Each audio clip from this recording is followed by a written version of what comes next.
Once upon a time, in a beautiful land full of colorful trees and happy creatures, there lived a boy named Ted.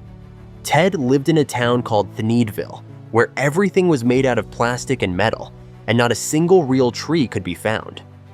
The air wasn't very fresh, and everything was shiny but fake. Ted was a curious boy, full of wonder and hope, and he was always looking for something special to do. One day, Ted learned about a girl named Audrey who really loved nature.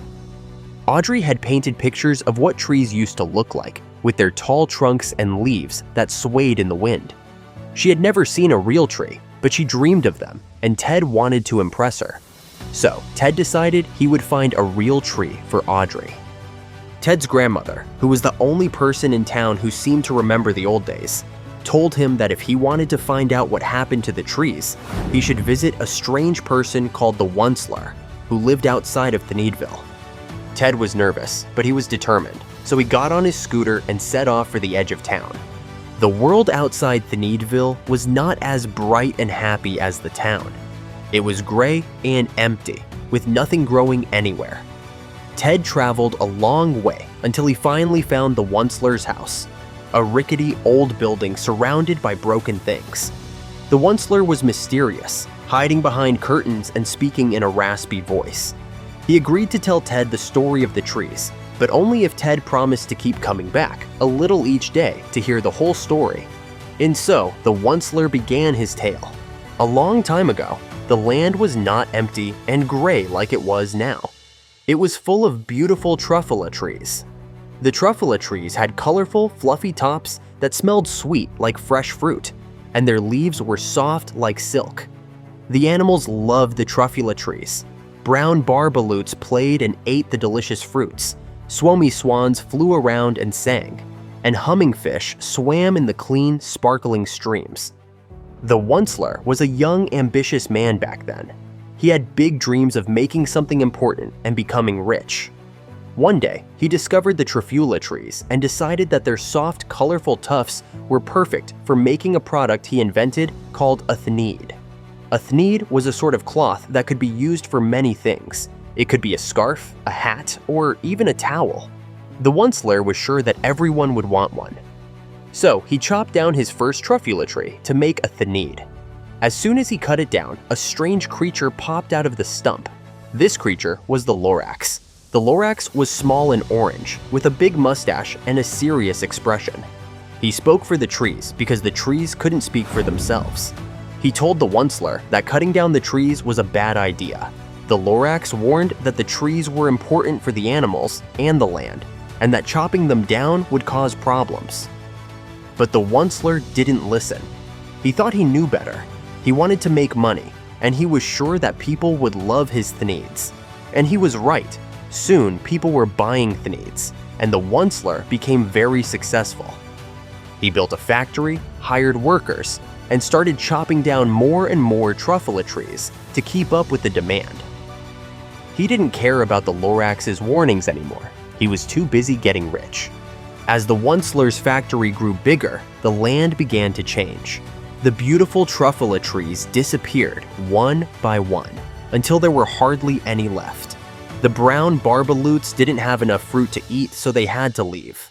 The swomy swans could no longer sing because the air was full of smoke from the factory, and the humming fish had to leave their streams, which had become dirty from all the waste.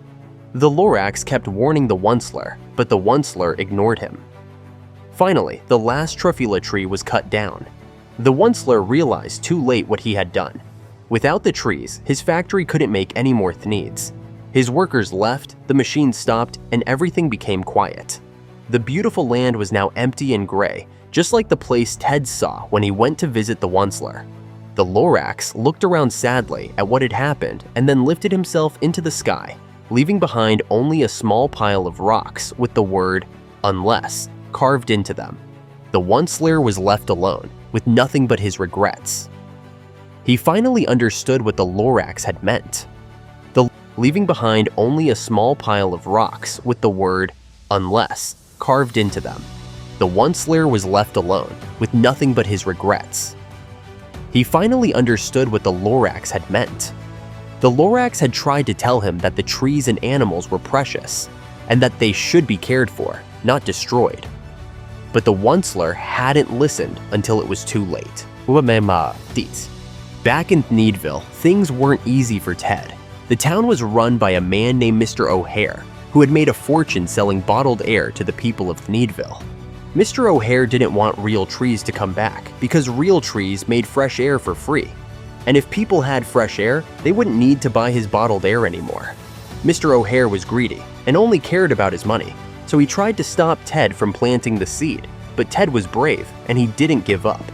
With help from Audrey, his grandmother, and even some of the people in Thneedville, Ted managed to plant the Truffula seed in the middle of town. People began to understand how important real trees were, and they cheered Ted on. Even though Mr. O'Hare tried to stop them, the people worked together to protect the seed and make sure it could grow. Slowly but surely, the little Truffula tree began to sprout. It was small at first, but it was full of hope. Ted knew that if they took care of it, more trees would grow, and one day, the land could be beautiful again, just like it was before the Once-ler had cut down all the trees. The Once-ler watched from his old, lonely house, and for the first time in a long time, he felt hope too. He knew that what he had done could never be undone. But maybe, just maybe, things could be made right again. And the Lorax, wherever he was, might see the trees coming back and know that someone still cared. The story of the Lorax is filled with different kinds of characters, each with their own attitudes and personalities.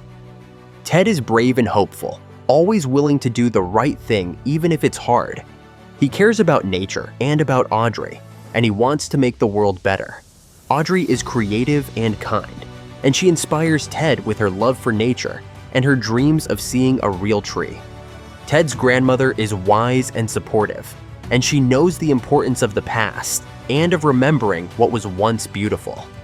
The Once-ler is a complicated character. When he was young, he was greedy and ambitious.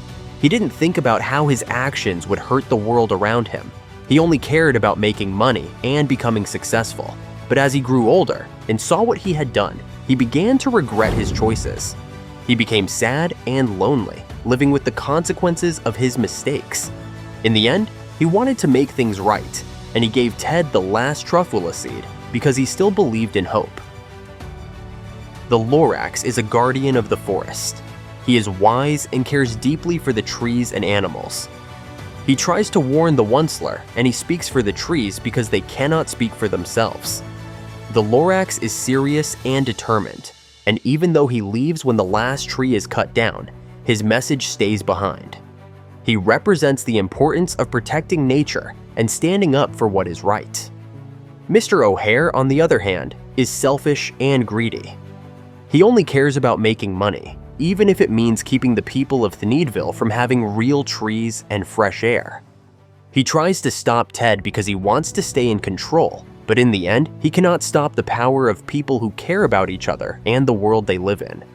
The Lorax is a story about caring for the environment and understanding how our actions affect the world around us. It shows how greed and carelessness can lead to the destruction of beautiful things. But it also reminds us that it's never too late to make a difference.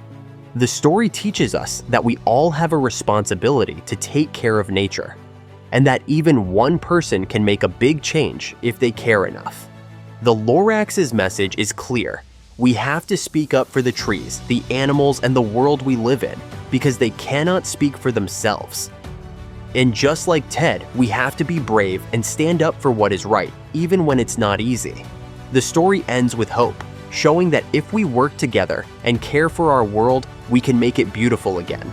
So, the next time you see a tree, remember the Lorax and his message. Remember that every small action counts, and that we all have the power to make a difference. Unless we care, nothing is going to get better.